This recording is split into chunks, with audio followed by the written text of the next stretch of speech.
Monsieur le Président, Monsieur le Vice-président, en mars dernier, notre Assemblée a donc voté, vous l'avez rappelé, la création d'un fonds d'investissement pour l'innovation sociale, crédité d'1 million d'euros par an pour des besoins sociaux peu ou mal satisfaits. Je viens d'apprendre qu'un certain nombre de projets étaient fléchés sur ce fonds d'innovation sociale. Néanmoins, je n'avais vu aucune ligne correspondante dans le budget 2019.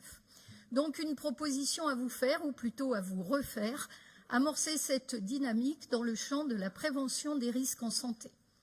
Facteur majeur d'inégalité sociale, les inégalités d'accès à la prévention sont la principale cause des écarts d'espérance de vie en fonction des catégories socio-professionnelles, 13 années d'écart entre les 5% plus pauvres et les 5% plus riches.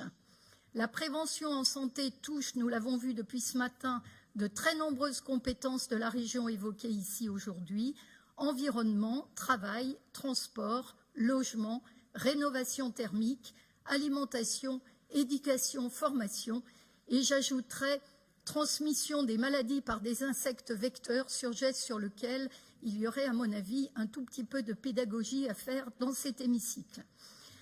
De nombreuses associations que vous financez l'ont bien compris, qui s'engagent avec bonne volonté, mais sans réelle expertise dans les champs de la prévention. Beaucoup de participants de la commission santé, issus de tendances politiques très variées, ont noté lors de la dernière session le manque de cohérence de financement qui leur sont accordés de manière dispersée et surtout mal évaluée. L'exercice de la santé publique ne s'improvise pas, merci à Sandrine Schex de l'avoir rappelé. La bonne volonté ne garantit pas l'efficacité des actions. L'évaluation d'une politique publique de prévention est indispensable. C'est pourquoi, dans une première étape, nous proposons la mise en œuvre d'un recensement professionnalisé des besoins et des projets d'innovation sur les territoires. Pour ce faire, la région pourra mobiliser les institutions relevant de ses compétences ou en partenariat avec elles, les structures de santé qu'elle finance déjà, les associations qu'elle soutient déjà pour ce type d'action et les partenaires privés potentiels qui sont nombreux.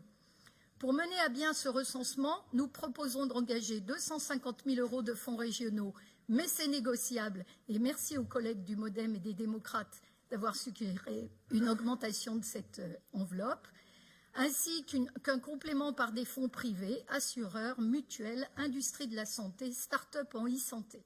Ces crédits seront mobilisés pour financer les indispensables expertises en santé publique afin de recenser, accompagner les projets, évaluer les impacts et organiser la concertation sur les territoires en vue du déploiement des expérimentations réussies. Merci.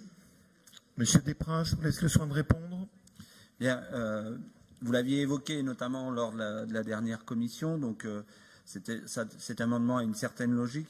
Ce que je vous propose, c'est de l'accepter, mais qu'il soit pris sur l'amendement précédent, c'est-à-dire qu'on ne réalloue pas un montant supplémentaire, mais que ça soit bien dans la dimension financière de l'autre amendement.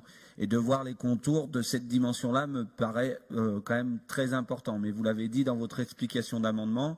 Donc c'est ce que je vous propose, c'est qu'on en rediscute lors d'une commission pour voir quel travail, comme on s'était engagé lors de la dernière commission, pour intervenir sur cette dimension-là, avec une nuance, c'est de dire qu'on est bien de façon pragmatique et pas le but, c'est juste de faire une étude ou un observatoire. Mais je crois qu'on est d'accord.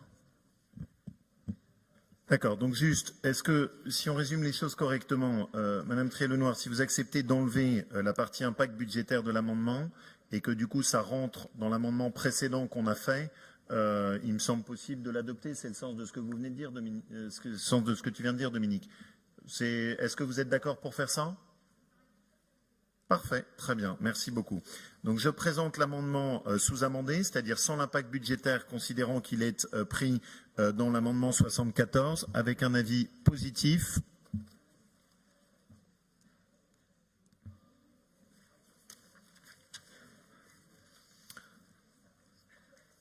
Merci beaucoup, il est adopté. On passe à l'amendement 76 du groupe RC.